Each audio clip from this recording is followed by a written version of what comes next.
first thing to nail down, gross profit. Now for me, Jay, gross profit is sales less third-party costs. So all my salaries I put below the line. Jay, gross profit to you. Gross profit is exactly the same. It's, as you say, it's turnover less cost of sales equals gross profit. And gross profit, people always talk about gross profit as revenue as well. So yeah, don't get confused between turnover and revenue, because they're two separate things in the agency world. And the reason I brought that up, Jay, is I think through this webinar, we might refer to gross profit on a regular basis. So yeah, just having that clarity here is probably worthwhile. Okay, so planning for growth. We've got the sales plan in place, and we said, and these are the type of things I hear. I want to double revenue in 2 years. Now that's the type of thing I will hear. And my first question to myself is, well, how achievable is that? Have you ever doubled revenue in 2 years? Is that a realistic target to set for yourself, or are you sort of, that plan will make you fail? So from a financial point of view, Jay, what should a financial plan look like? What are the things you should be considering when you're planning that growth of the agency, and how does the financial plan have to support that? Yeah, so one of the first things that you mentioned there is sort of where you're going to be going to in the future. So have a look at the growth that you've done in the past, because some agencies will say we're going to grow 50% this year.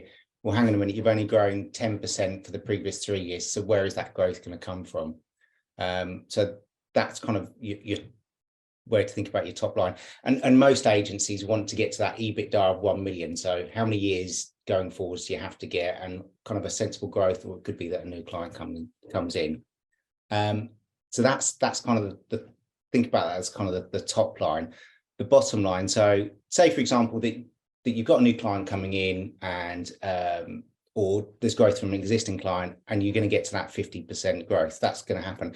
So how do you need to get there? And what I always do in any agency that I work with is look at your existing headcount, look at your rate card per role. So a creative designer might be, say, that, for example, 85 or £100. Look at the existing utilization rates. So when we talk about utilization, we're talking about hours that are spent on client jobs, and think about your recoverability, which we'll probably pick up later. And then multiply that by available hours. That will give you how much gross profit per employee. And if you think about it, so you've got all your employees, you've got your different disciplines, and then the total of those will give you your gross profit. And then you've got to take, okay, well, hang on a minute, we want to have a gross profit of 500,000. Our employee headcount is only going to give us 250,000. How are we going to get the rest of that gross profit? Is that bringing freelancers in? Is that growing our existing headcount? So that's and in any agency, the employment costs are the biggest part of the P&L. So really focus on that, and don't just put in utilization rates that you think you're going to achieve. Put the ones in that you're achieving at the moment. It's very easy to falsify things and make yourself feel good. But what you need is reality when you're forecasting and planning. I think the utilization rate conversation, Jay, is really interesting. Most agencies, when I start working with them, the target they set for utilization is just not achievable. It's just too high. That I'll see people saying this person should be 90% utilized, and in your head maybe they should be, but when you look at the things they're doing day to day in the business, your internal meetings, other things you might get them to be involved in, that figure is just too high. So here's a figure for everyone on the call. On average, the utilization figure I see across my clients anyway, on average, is between 62 and 65%.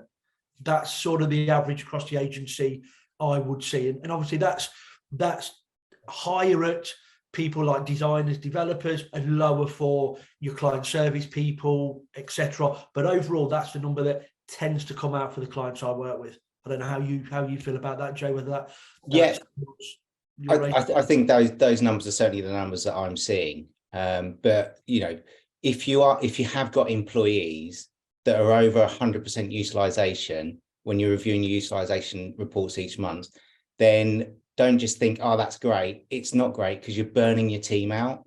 So, you know, it's as accountants or people in the finance department and agencies, it's very easy to get excited about figures, but you have to look at the softer side. You know, agencies are based on the people and the talent that are in the agency. So just make sure that you're looking after them. And that's one of the tools that I look at. Well, what's happening with this person? They're working, you know, over 100%. I think gone are the days where, I won't mention the networks, but named by name, but you know, the large networks would be, okay, we want you to be over 100% utilization. You know, you can't do that. Yeah, that's not the way to run a business. I don't think.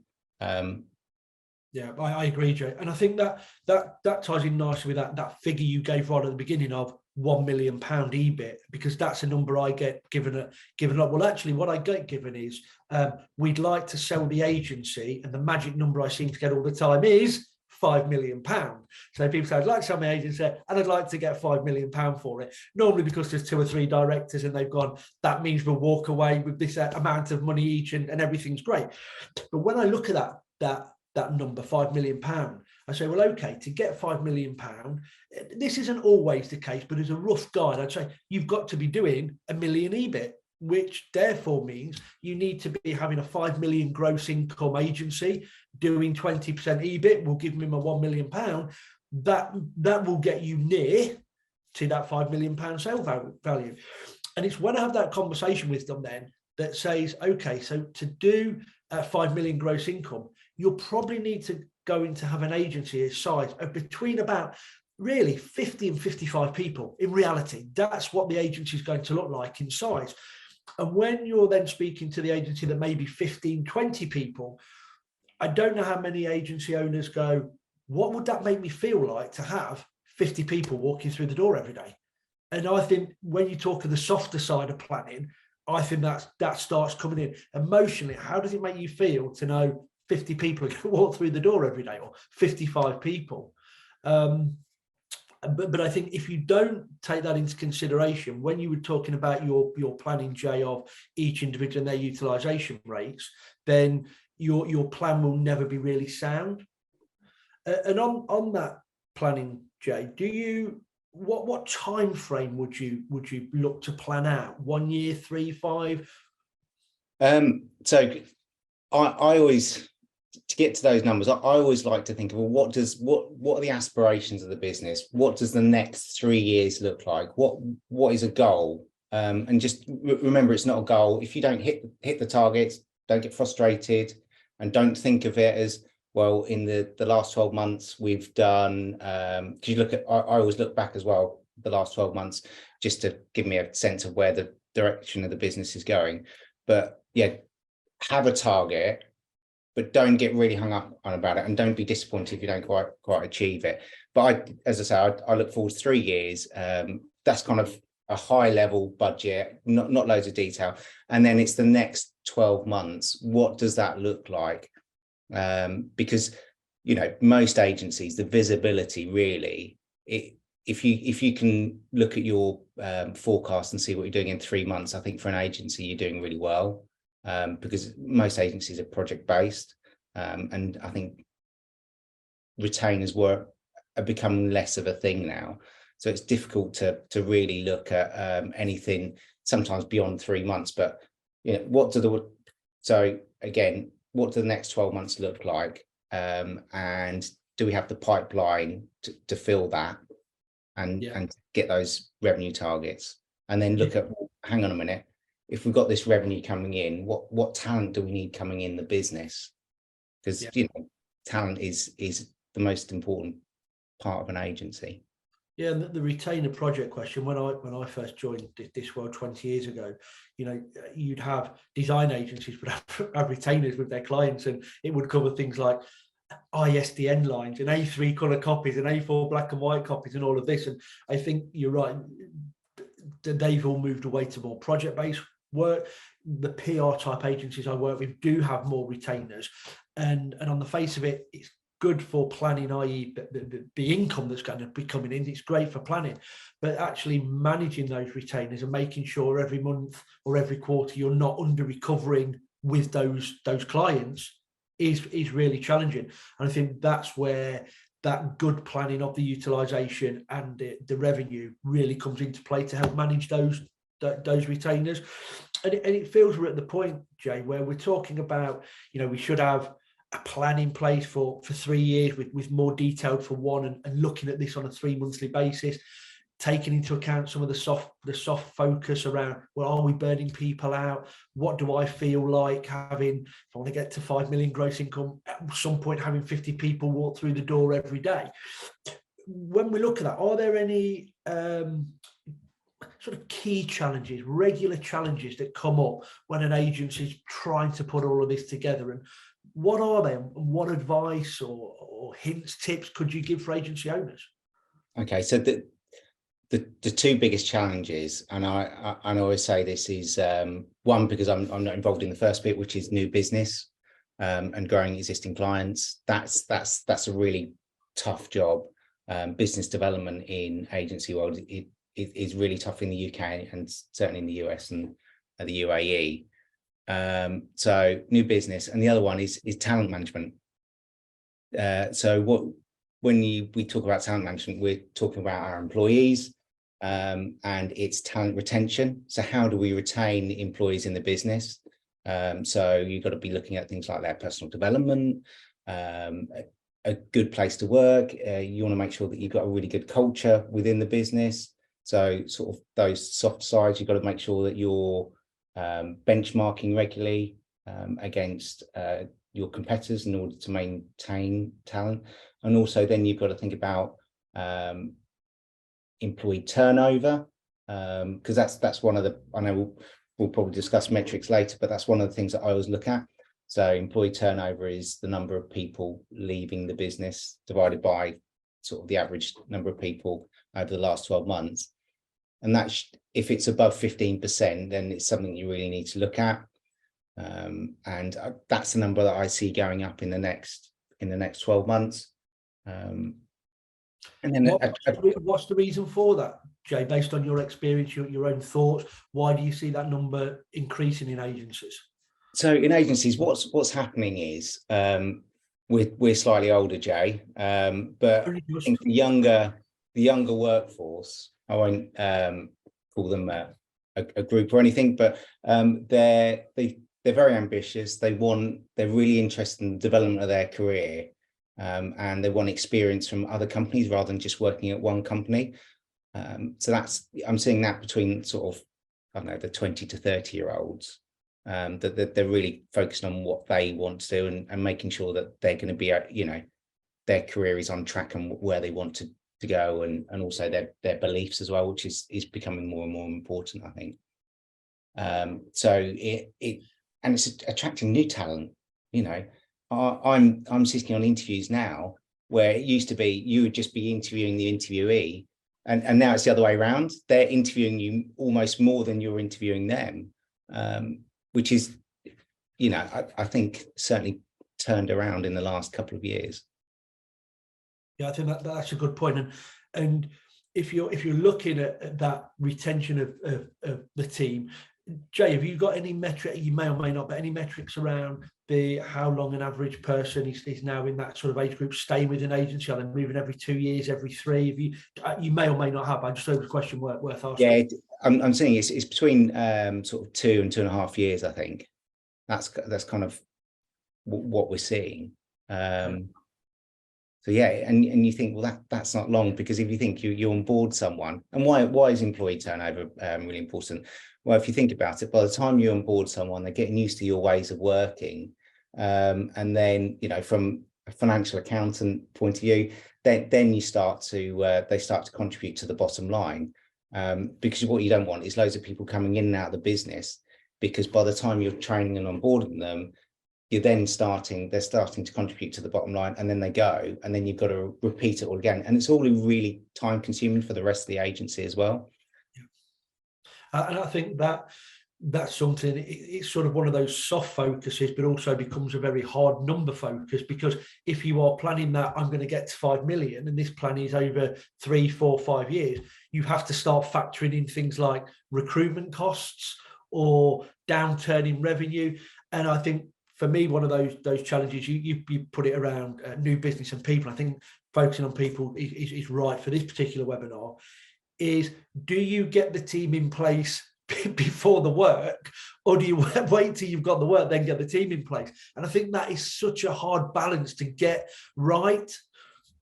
Yeah, that is, if anybody has an answer to this, I'd love to speak to people about this, because I still don't know the answer. Do you hire before the curve, or do you hire after the curve?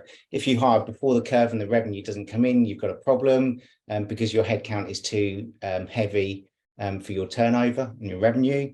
And then if you hire after the curve, then you've got everybody working really hard and you're almost burning your agency out. So yeah, it's somewhere in the middle, and and that's the really hard bit. So for me, Jay, my method I would use, I'm not saying this is right or wrong, so I don't think there is a right or wrong, and I think some of this comes down to how you are as a person as well. For me, it's the conversation of, am I going for growth or am I going for profit? Which one am I at the moment? So if I'm going for growth, I'm going to accept I'm going to take a hit on my profit at the moment. I'm going to perhaps take a hit on the next 12, 18 months on my EBIT, because I'm bringing the right resources in, I'm putting the right culture in place to get that growth. And I don't think there is a wrong or right way. I think the key is you've planned for what you want to happen. So if you've said, well, to get to 3 million, I need to move my agency from, if you're doing 2 now, I need to move it from 20, 22 people to 30, 32 people. These are the roles I need to get there. I'm going to take a hit on my P&L for the next 18 months. Why I bring those people in? And there'll be a combination of senior, and there'll be a combination of the people who will actually be delivering the client work. So for me, it's about, okay, what does that plan look like? And then communicating to the board or the rest of the business that over the next period, we're consciously taking a hit on the EBIT as we drive the growth of the agency. Yeah, and there is one thing that, two things actually I'll touch on. The first one is cash flow. Just if you're growing an agency, make sure you've got working capital and cash flow to grow the agency. So do a cash flow forecast. A lot of people don't do that and they miss it. So just cash is still king in any agency. And the other thing that when an agency grows, suddenly you've got a personal assistant for the CEO and the exec board, and then you're then promoting people, and then you've got less billable time. And then, look at your non-revenue generating headcount. That is so key, because they are a cost to your business. They will contribute to it, the finance team is that, but be smart in terms of your ways of working, how you can improve things and automate things. Make sure you've got the right systems in place rather than just chucking non-revenue generating headcount at it. That's a really good point. So we're believe it or not, we've got 8 minutes left, Jane. We said we tried to finish. How did that happen? We tried to finish a couple of minutes before, so people could get cups of teas ready for their next meeting. So metrics, you touched on it earlier. Metrics in an agency. What are the key things you think people should be looking at? And I know we've had this conversation a few times. So a revenue forecast is one part of the equation, and then the cost forecast is the other part of the equation. In my business, I get my FD to do the cost forecast, and I do the revenue forecast, and we sit down together and go, right, are we looking good, or are the things we need to adjust and make better? But both of those have metrics around them. So what sort of metrics around a cost forecast and salaries and revenue metrics would you be looking at? Yeah, so think of metrics in terms of you're looking at the health of the agency, and everybody in the agency world gets hung up about GP per FTE. So that's gross profit per full-time equivalent employee. That's a number that's always bounded about. The magic 100K is there, but don't just use that metric. If you're using that metric, you're not going to look across and your agency, and you're just going to focus on that rather than just looking at everything else across the agency. So look at it as like kind of a scorecard. So the ones that I look at, conscious time. So gross profit per FTE, 100K is the magic number. Most agencies are between 85 and 100,000, I think. If you're above 100,000, so some agencies, oh, we're at 125,000. Okay, well, you're more of a consultancy or a tech agency. I get that. Or you're a normal agency and you're at 125,000. Are you burning your team out? So, you know, you think, oh, GP per FTE, the higher number it is, the better. But sometimes, you know, higher isn't always better. So think about that. The other one is employment costs as a percentage of revenue.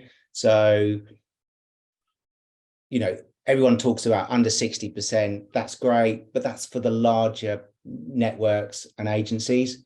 You know, for a smaller agency, if you're targeting sort of between 60 and 65%, I think you're doing well. And just remember that, you know, of your revenue, 65% say are your employment costs. That leaves 15% for your overheads, and the rest 20% is profit, your EBITDA.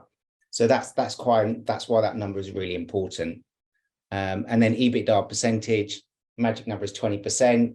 That's good. If you're getting close to that, if you're getting between 15 and 20%, I still think that's good. We talked about utilization. Look at that each month per role, as well as a total number for the agency. Employee turnover, 15% is the target. I think that's going to go higher over the next 12 months. So just keep an eye on that. And then we think, okay, that's kind of our dashboard, but look at client profitability. Think about, you know, are you working for, you know, clients that you're not actually recovering your costs? So yeah, think about that. And client concentration. Most agencies are born from working with one client that grows and grows.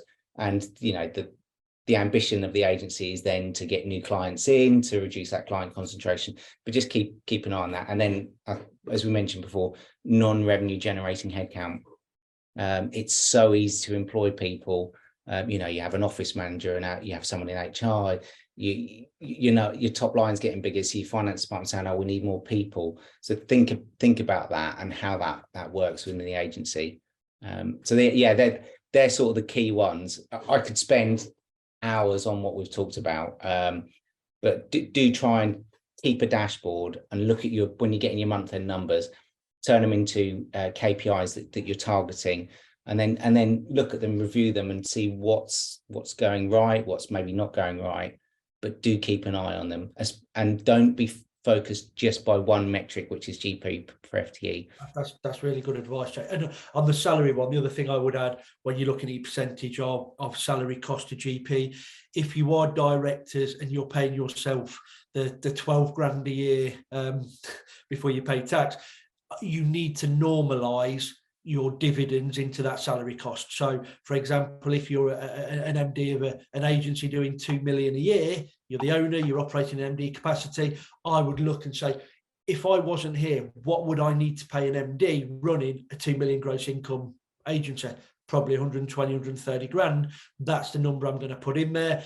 And it should also include numbers like it's the total salary cost, so pension contributions, NI, everything to do with running the team, and that's the number I look at.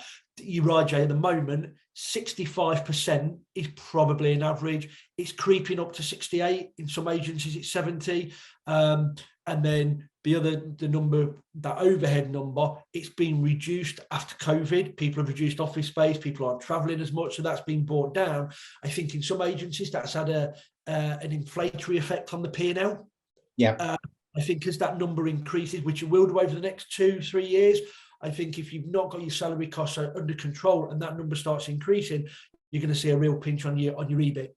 Yeah, exactly. On average, most agencies I work with are doing between 12 and 15% EBIT.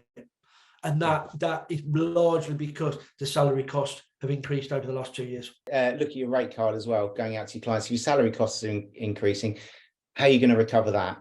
You know, has to go up, you know, and rate cards haven't increased for the last 8 to 10 years. Absolutely.